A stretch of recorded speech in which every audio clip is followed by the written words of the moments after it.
They're worse than that. The butcher needs to town shop.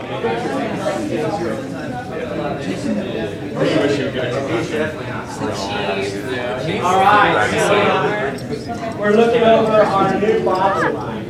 Before I tell you about that, I'm going to tell you about the floor. Mike will tell you about that. So obviously, yeah, the fire. No, the floor is, so when John built the brewery, as I told you, the concrete has a lot of advantages, but it also has some disadvantages. One is, all this concrete really can make the place seem very cold and sterile.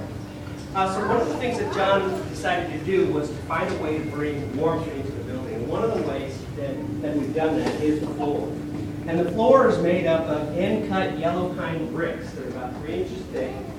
And the local craftsman that John knew came and installed these one by one, 76,000 individual pieces on his hands and knees, literally, and had it installed in all 3 floors.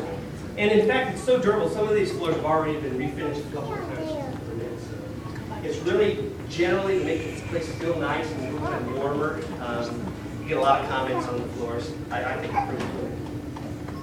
All right, so we're looking over the bottling line.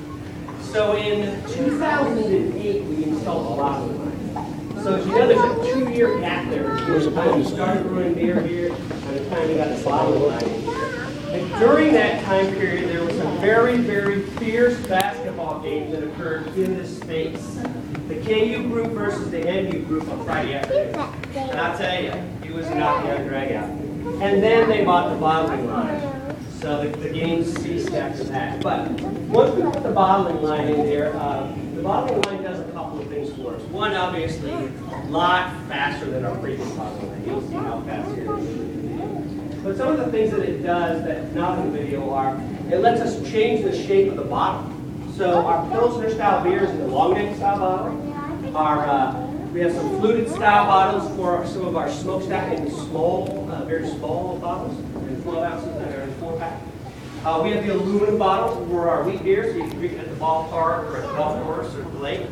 And so all of that is something that this bottling line allows us to do that we couldn't do before. Now, one of the things that the bottling line also allows us to do is to change the style of cap that we use. But we made a recent decision about a month and a half ago to kind of eliminate that as an issue, because now all of our beer is dry off. So prior to that, we had twist tops, and I know people were really fond of the twist top because it was convenient, for turkey, but I'll tell you, there was always a drawback to that. And that drawback is no matter how hard you twist it on there, there's always going to be a little air leakage. And that air leakage actually causes the beer to go stale faster. And so the company made a decision that it was all about the beer. So the crown caps allow us to keep that oxygen out, lets the beer stay fresher longer. It does also increase our church key sales in the gift shop. So it's a double whammy. So feel free to pick one up on the way out. So we're going to watch a short video, same one on each